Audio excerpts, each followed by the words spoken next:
mentally weak and fragile or easily triggered by stories of bullying or violence or anything in this context, please do not watch this video. For the first time ever on my YouTube channel, in this video, I'm getting really personal, very intimate in terms of the things that I experienced in my childhood. You simply cannot say a grown-up who has their own free will. I'm making a new creation, which is going to the Middle East. I mean, I was not supposed to be here today. If they had to bet on whether or not I would still be alive today, they would have bet otherwise. Mind you, I come from a very poor country. I was also bullied in school, bullied for being privileged. We're talking 15, 20 kids. The kids would basically threaten me, telling me that at the end of class, they would wait for me in the corridors and beat me up.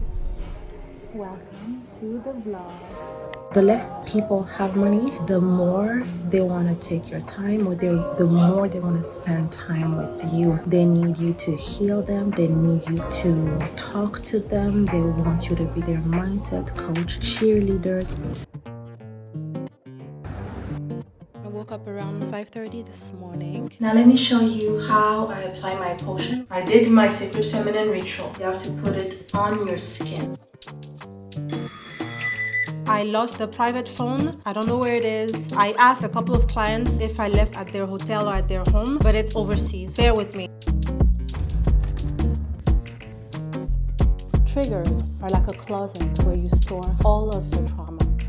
I'm on my 3rd day fasting. You're going to find me very weak. So I'm dry, and I was traveling for 10 days. Hello. I can't with you. Everything that's going to happen during the session, just know that you are in a safe place. So I can finish up your potion, basically. You're gonna feel a soft wave of relaxation going from the soles of your feet. You sure?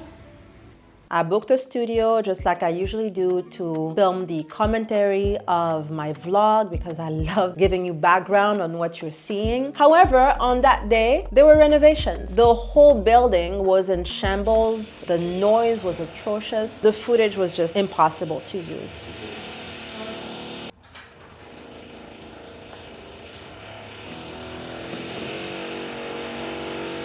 Which is why you see me with this humble background. Diamond for breakfast.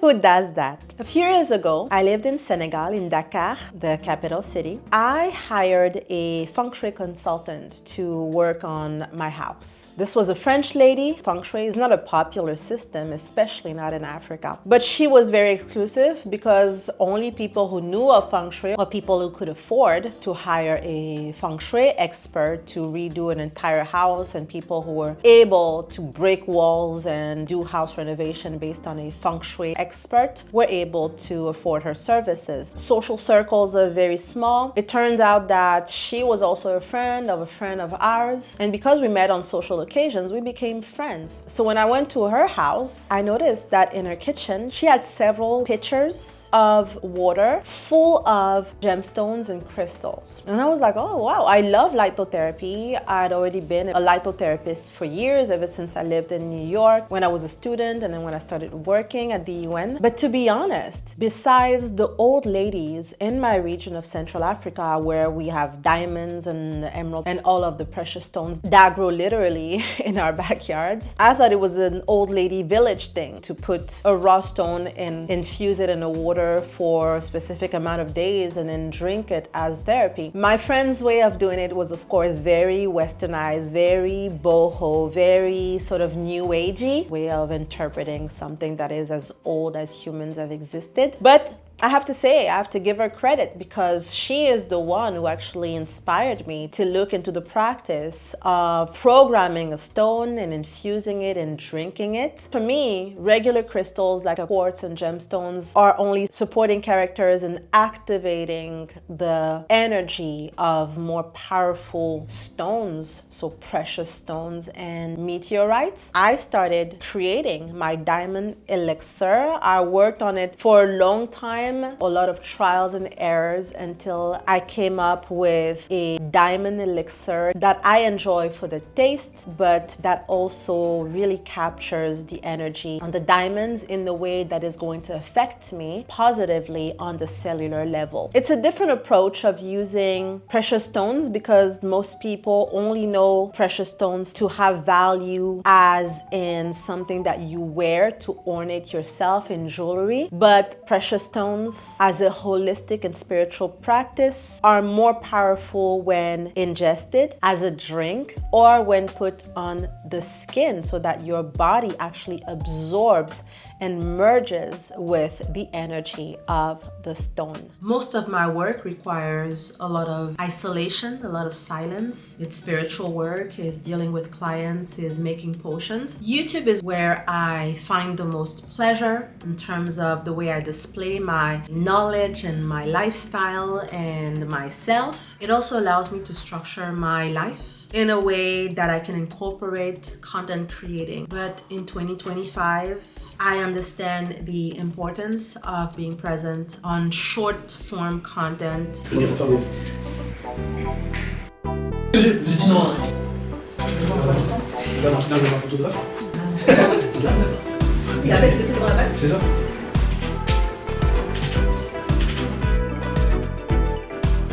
I'm always in awe when I see the end result of my creations. Truly a work of art. This potion is self-obsession. The main ingredient inside of the elixir is tuberose to attract this energy of divine narcissism that women need so much to nourish their soul. The bottle took me 4.5 weeks. It has 2 diamonds and 2 rubies on this special bottle. If you are an extraordinary woman who feels called by the potion lifestyle to elevate your softness and hyper femininity, I am available to make you your next potion. So check out the links in my description box. Now, if you've been watching my content for a while, you know that I'm a potion maker. This baby here still has about 3 weeks before being ready. Check out all of the gooey resins, the saffron, all of the pheromones. Oh, gosh. And this is what she looks like after all of the rituals I do to prepare her for 28 days. So this one is ready to be bottled up and shipped to her new owner. This here is a raw, unpolished diamond, which has been a little bit colored by the saffron. You have the crushed diamonds at the bottom. That's why you have this noise. Moldavite and the 18K gold, because it has traces of copper. We need gold and copper to activate magical properties of a potion.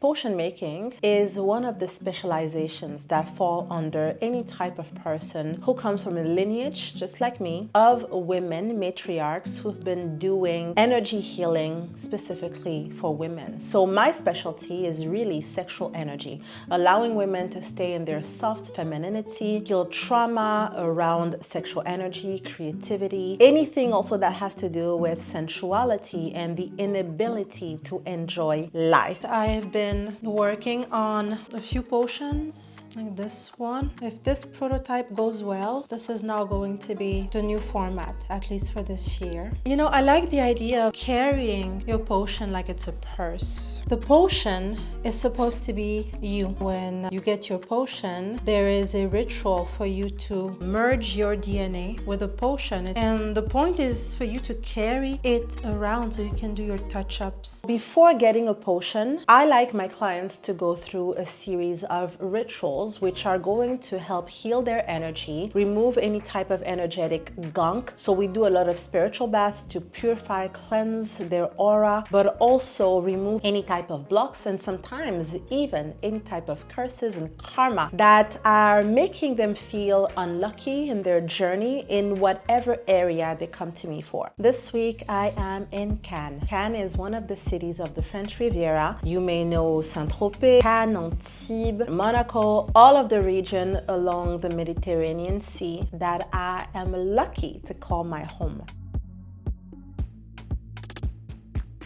My client is coming from the Middle East. She's going to stay here for a few days because before getting her potion, I'm going to do 3 days and 3 nights of spiritual baths.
Good morning.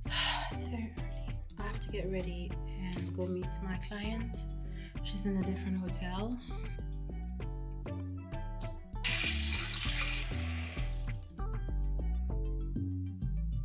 I did my sacred feminine ritual. Now let me show you how I apply my potion when I do my morning routine. You put the potion on your skin directly before applying any type of cream, any type of perfume, anything like that. Whenever you're doing any type of meditation where you're releasing any bad energy, we're going to call it that, that energy is expelled out of your physical body, out of your organs where you have your energy centers, but it's going to linger on your energy field. The release is really happening all throughout the day, which is why the less you do your sacred feminine rituals, the more that energy lingers on your skin, the less likely it's going to be fully transmuted into that pleasure, joy, frequency that we want to be vibrating all the time. So when you do your trigger observation and you do your moaning, you keep in mind the place where you felt the discomfort. Or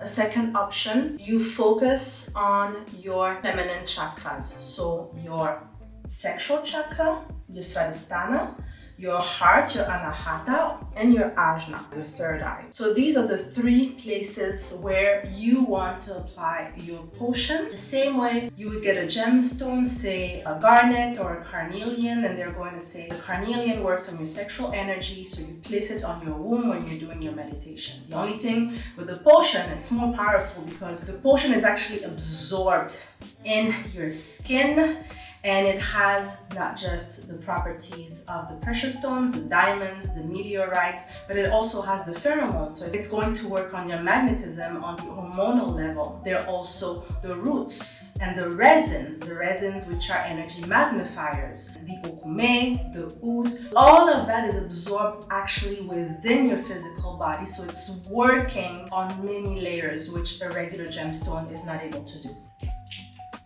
I'm not going to show you how I apply it on my womb and my heart. For the sake of the video, I'm applying it here. You want to push through your third eye here and you rotate it clockwise until you feel that it is absorbed. Because it is still a feminine product, it is scented even though it is not a perfume, it is not meant for you to smell like anything, you're still going to put it... I'm really overusing this. The same way you do your regular perfume, all of your senses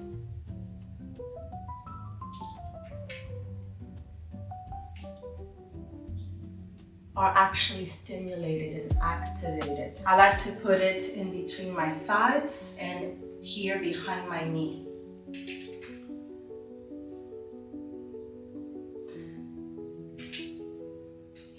Hope I'm not showing too much. So this is pretty much it when it comes to the potion. It is a sensual experience. I know most women who come across my content are still led by their masculine energy. So they want to rush things.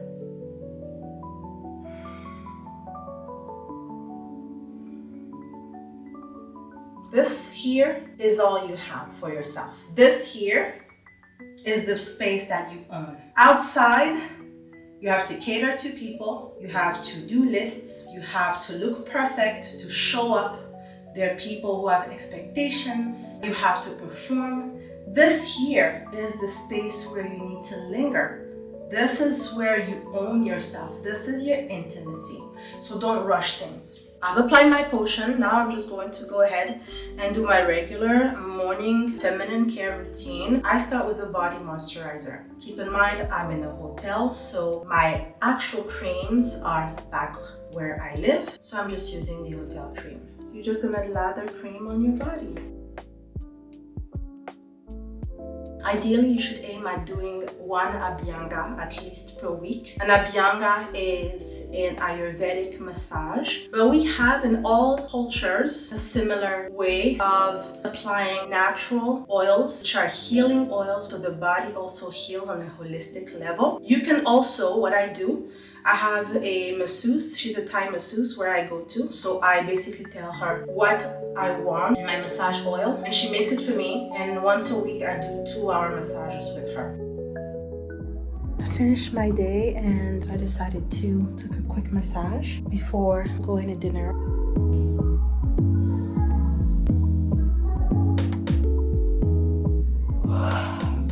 Oh, that was amazing. When I'm traveling, I just go to the hotel spa and I get a massage there, or I make my own blend of natural oil that I do. You always have to start from the bottom of your feet all the way up, following the rise of the energy. Then I apply some sort of body illuminator, something that makes my skin sparkle. I apply basically on the visible parts of my body. Then I move on to a body spray, which I'm going to apply all over my skin. I never apply it on my breast or on my intimate parts, but basically I focus on the arms, the back, the neck, the legs.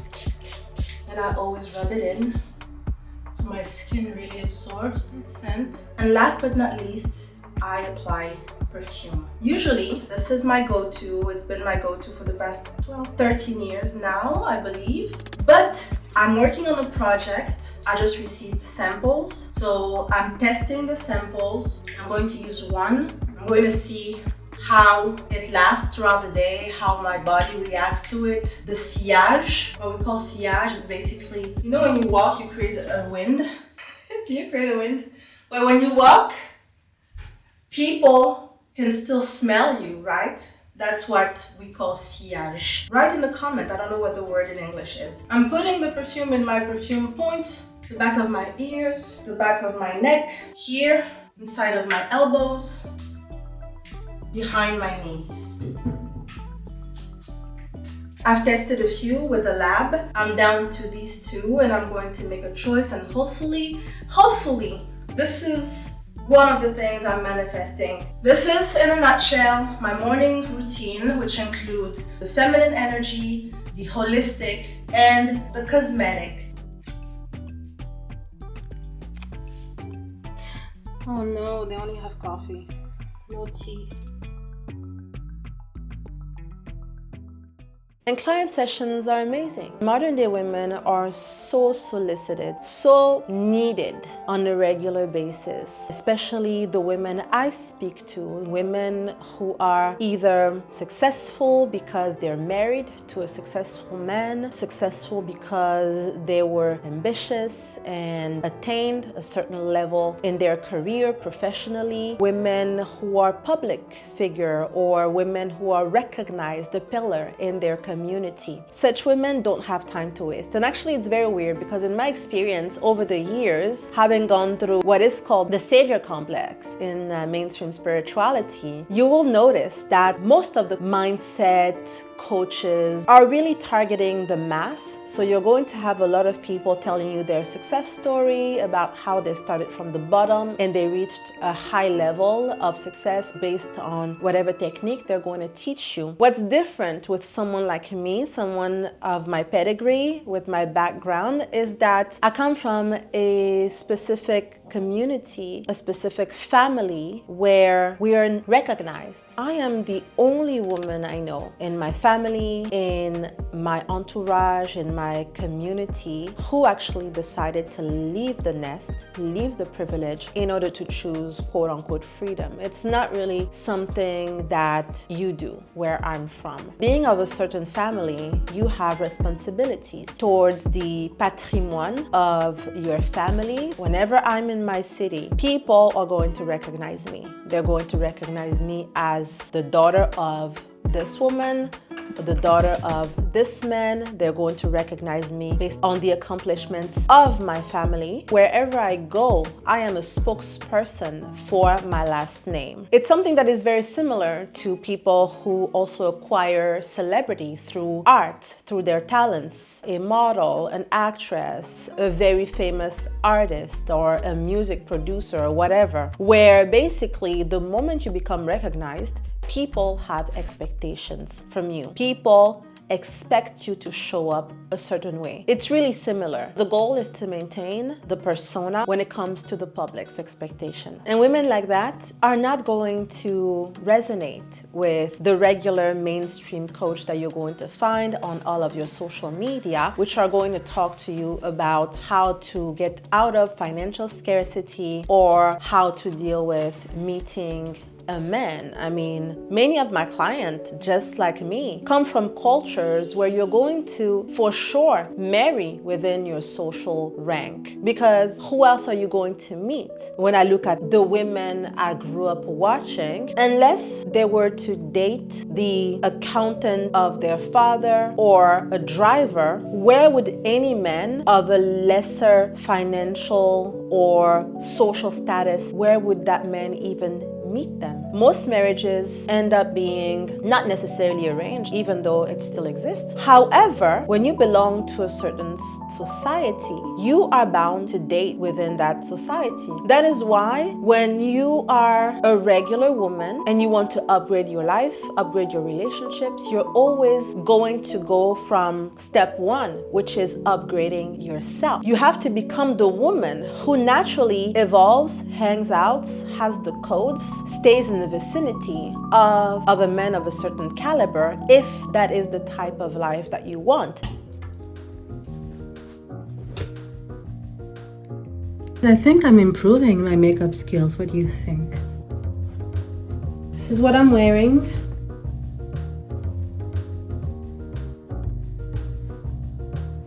I've always felt very sexy with a pointy heel.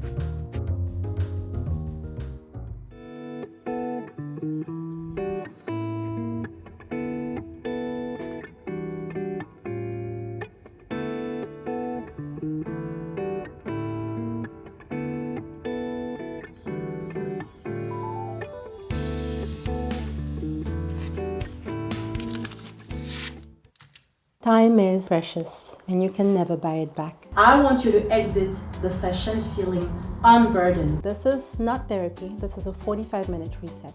Maybe lately, every day you wake up with a tightness in your chest. Or maybe you have some sort of discomfort on your body, inside of your body, every time a memory pops up in your mind. Maybe this has to do with something someone did to you recently or maybe a long time ago that triggers painful emotions. Things you wish never happened, but they did. I help you release the silent pain you've been carrying and replace it with joy. Triggers are like a closet where you store all of your trauma. You simply cannot save a grown-up who has their own free will. I'm making a new creation, which is going to the Middle East.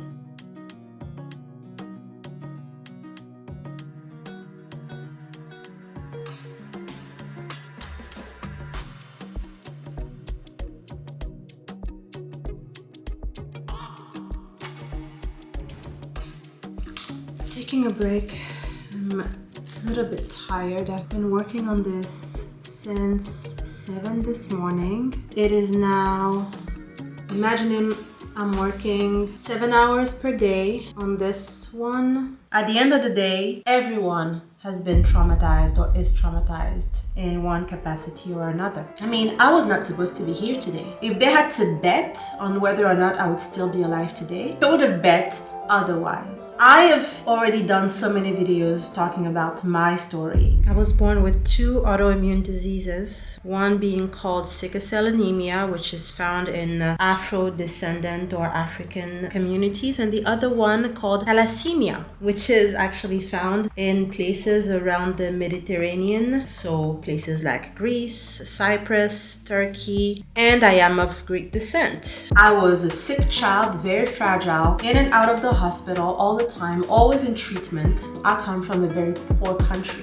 Being privileged, I had an immense guilt when it came to seeing other kids who were suffering. I took the habit of getting money from my dad's car. You know, my dad, even though we had a couple of drivers, my dad, when he could, really made it a point to be the best dad. I was a princess for my dad. Actually, a lot of people even thought my name was Princess up to very recently, because that's how it called me. So he would drop me off in school, so we would chat and have our little moment, a little romantic, father to daughter moment. I've told this story, and I think I wrote it in my book, Addicted to Pleasure. There was this box, like in between the driver's seat, the passenger seat, in between there's this box. Somehow, magically, when my dad would drop me off at school, the box would be full of money. Mostly a lot of coins. So I got really excited because at that age, I was probably 7, 8 years old. I was excited at the idea of putting my hand inside of a box and to get like a lot of money. And I would basically go to my school and distribute the money to other kids. The problem is I was just an innocent child, right? This turned against me because on the days when either I forgot or didn't bring money, I started to be heavily bullied at school. Bullied for being privileged, bullied for not bringing the money. So the other kids, we're talking 15, 20 kids, feeling entitled for me bringing them money that was my parents' money. I was also bullied in school because I had stray days, and when I wouldn't share my copy in class, the kids would basically threaten me, telling me that at the end of class they would wait for me in the corridors and beat me up. The story of being physically punished, coming from a very poor country that used to be in slavery, colonized, heavily Catholic at the time, imperial imposed type of Christianity. I was exposed to corporal punishment or having to go through public confession from the priest of my church, because I went to a Catholic school and I had to go to church and I had to do my sacrament. I was frequently humiliated because I would ask questions. Why am I supposed to pray a Christian God when I am a Black woman and my ancestors have their own spirituality? I would be put on a corner and have the other kids in a Bible study laugh at me or yell at me. So the priest and the nuns would not even do the bad job themselves. They would just usher the humiliation from my peers. I just finished doing my morning ritual, which is basically a feminine energy reset, where I go through my affirmations, then I do a trigger observation, basically looking at my body and how my body reacted to the affirmations, where there are places of limiting beliefs, implants programming of lack, fears that are basically show up as discomfort, needing to be observed and honored. And then I move on to my infinity breath to realign my feminine chakras, my feminine energy centers. And I end with activating my sexual energy, connecting it to my heart, and doing my sacred moaning. This is something that you must do at least 3-4 times a week. It's something that I teach my clients when they buy my potions or when they book me for a session. So we look at the triggers and we see where there are emotional blocks, when there's numbness, things that you've been holding on to that are making you feel numb, feel uncomfortable, almost like the dream life is out of reach, when everything seems perfect on the outside, when you are this woman who is admired for maybe your beauty, your accomplishment, your privilege, your social status, your charity work, whatever it is, and yet on the inside, the old trauma is still resurfacing. I'm going to take a bath because I like to take my bath in the morning, and then I'm going to do my regular beauty routine of the day, and I will actually apply my potion at the end.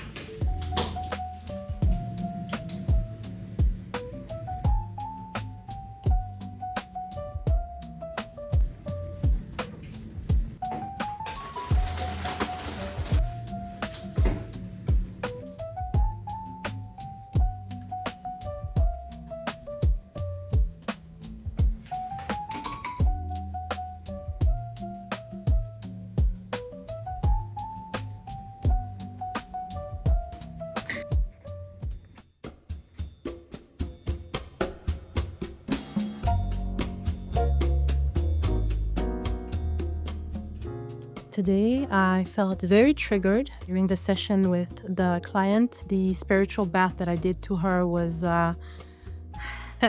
it was strong. She really released a lot. She had a lot of breakthroughs. I'm going to write on my planner. And later on, I'm going to head out. Then when I come back, I'm going to do my own session, the session that I actually offer on my website. Everything I'm teaching my clients, which is to lean into their own softness, to do their own sacred self-seduction rituals and stuff. I had had time to do it for myself. And coming to this hotel was actually the reason, to have some space for myself, to shoot some content, but most importantly, to have silence and to be able to indulge in my rituals.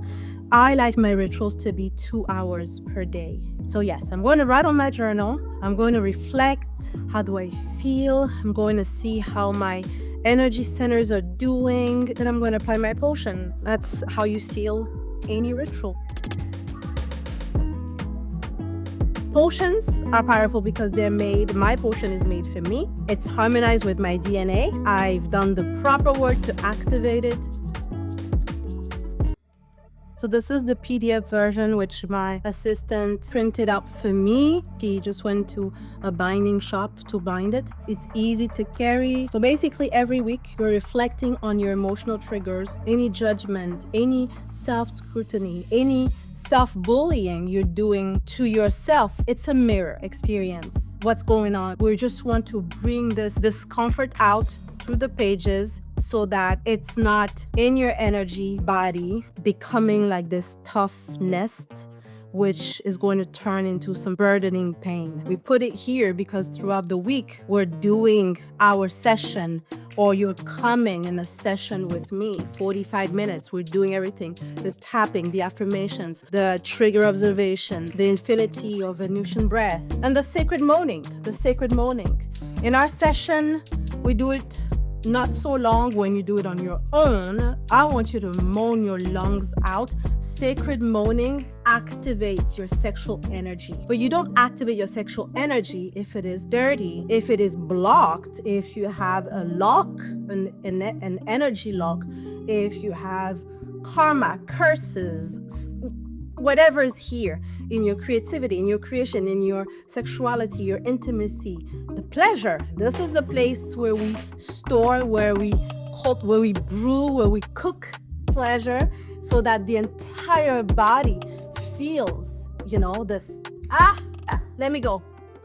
Don't get me wrong, privilege is great, but it has its share of burden, expectations, hidden pressures. This used to be my life, so I know exactly how you feel.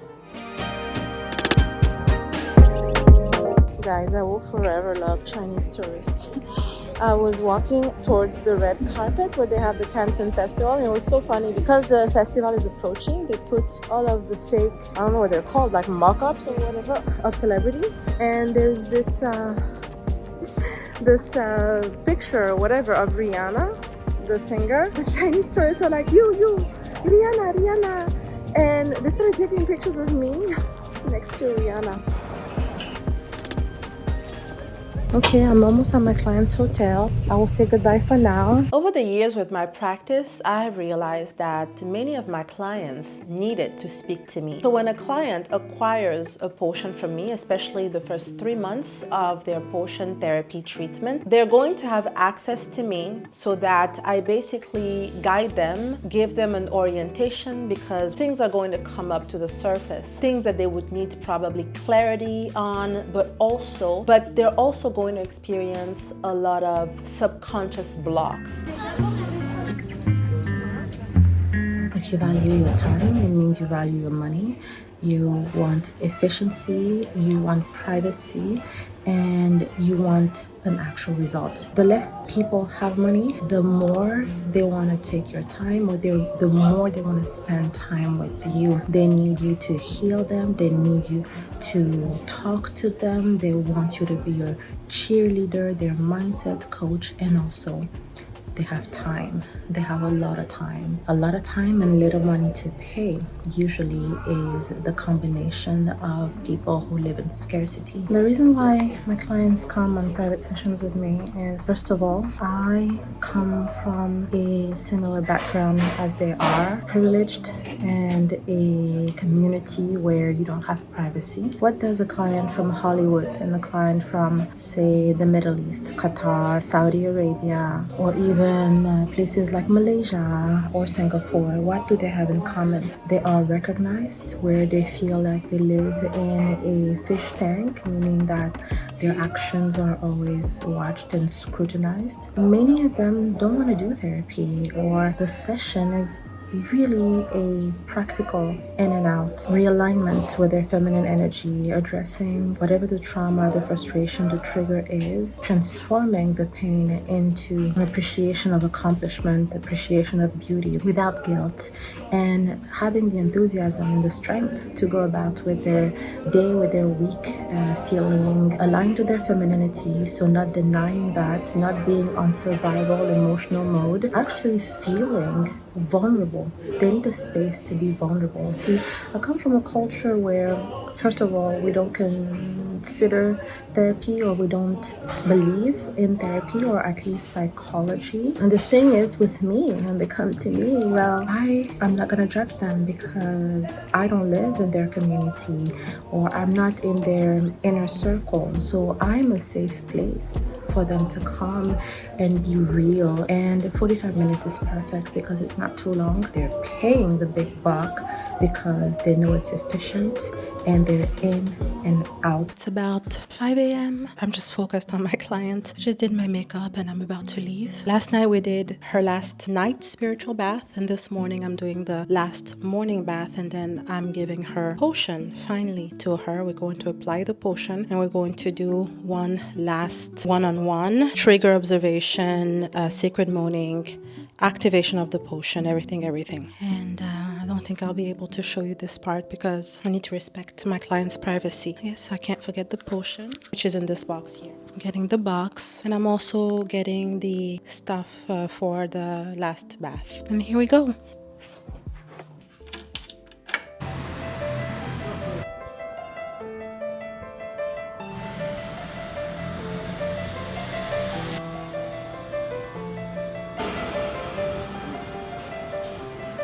Sometimes it's things that you think you want, but that's not supposed to be yours. I am back, and actually, it's the end of the day. I think I left her at around 6. I'm still going to do some work because I want to make an updated video of my manifestation webinar. If you remember, I think it was about a year ago, I did the manifestation webinar where I taught you how to create a vision board. It's basically a vision board for spiritual women who dream big. The spiritual vision board is going to first help you see whether what you have been attempted to visualize is really a vision or something that you made up. Let me explain myself. A lot of people want to transform their life manifest new circumstances because they're highly influenced by what they see on TV, in magazines, on social media, people who succeed in whatever category where you're basically lacking. A lot of times, the things you think that you want are not things you're supposed to have. So that's the first thing that we did in the manifestation webinar, which is still on my website, still available. If you did not attend, you can just go and purchase it on the website. If you attended, this series of videos that I'm doing now are like an updated version where I'm actually showing you how to do the vision board. Because I have a client who's also here, I decided I'm doing my services, did her potion for her, so that I could take time also for myself. I wanted to show you how I actually do it. And to anyone who attended, it's a nice update that you're going to see on your access page. Just a quick note. If you signed up for the manifestation webinar last year, it means that you most likely already attended the live event. You already received. I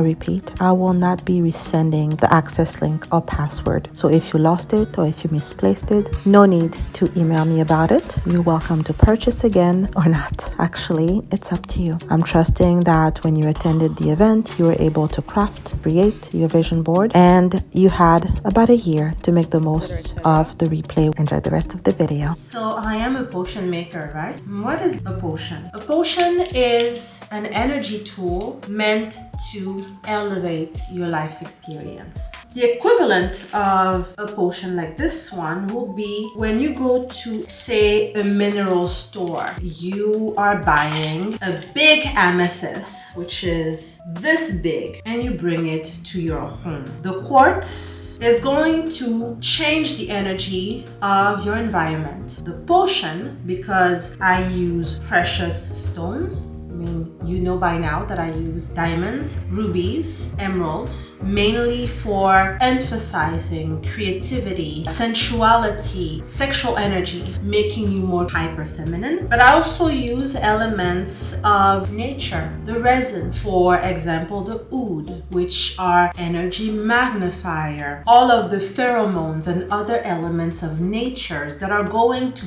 penetrate your physical body to expand your aura and make you magnetic. If you're taking this example, you're going to a store, you're getting your huge amethyst to bring to your home, so you have this beautiful energy of harmony and peace that the amethyst is going to bring you. Imagine after a couple of months going back to the owner of the store and telling them, I bought this amethyst at your place and I'm not at peace. It is not this person's job to ensure that you put yourself in the mental, emotional, even in terms of what you eat, the places you go to, what you expose yourself to, that are going to create a conducive environment for the amethyst to make you peaceful. You have that amethyst, huge amethyst in your place, but you never sit by it to meditate. You have this huge amethyst, but you're still smoking. You have this huge amethyst and you're still eating fast food. You have this huge amethyst in your home,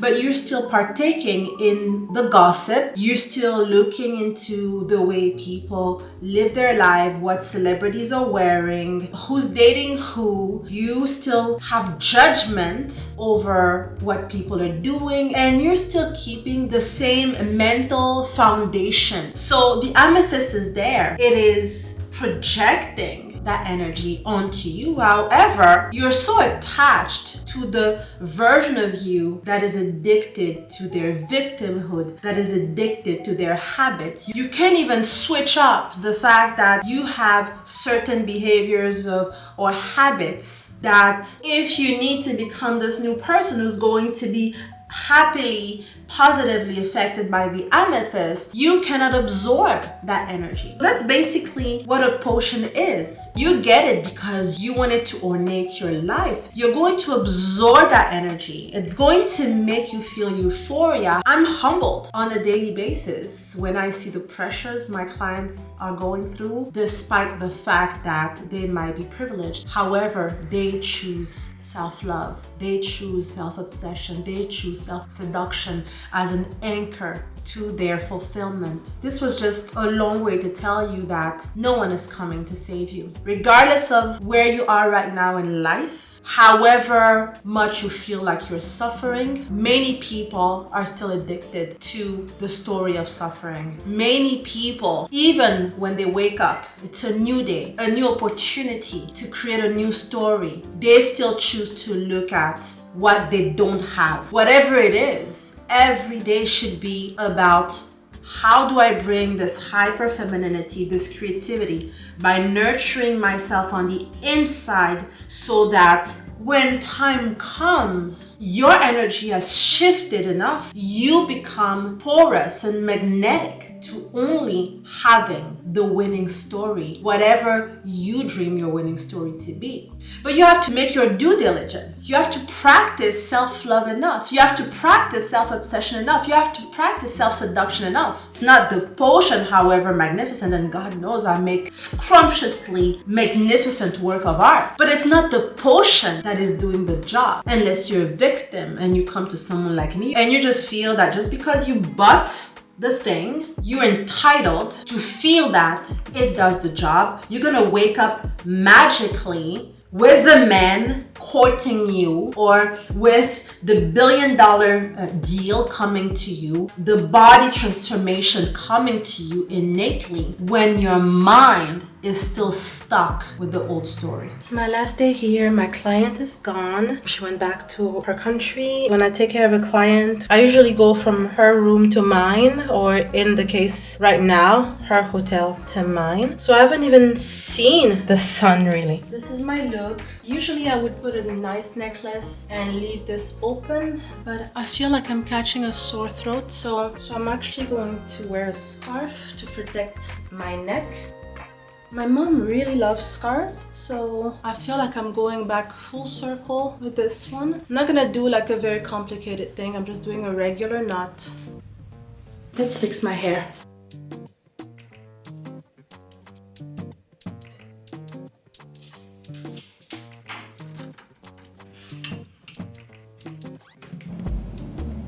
I do a full dry fast probably 3 or 4 times a year. Fasting should be one of those things that you must do. It helps you not just cleanse your energy, any type of doubt, confusion, unresolved emotional anger, any type of spiritual block that you may be feeling as a perception of your reality, as someone who's going to go through a lot of unlucky events, or when you want to experience a big shift in your transformation.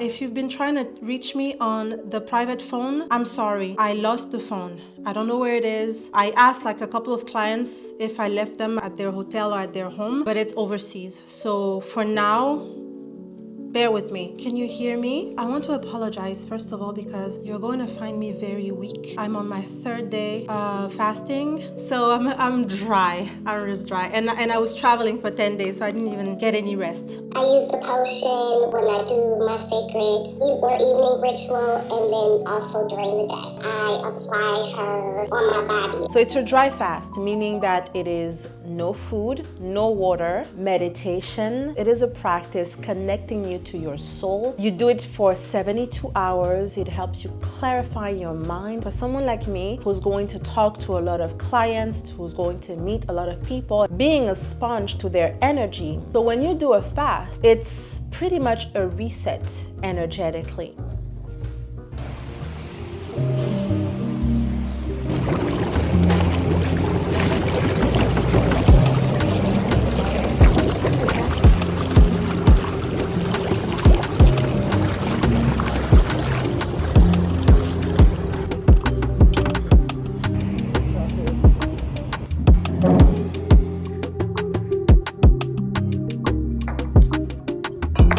I pray that you manifest lavish, imperial, divine opulence. I love you and I see you in my next video. Mwah!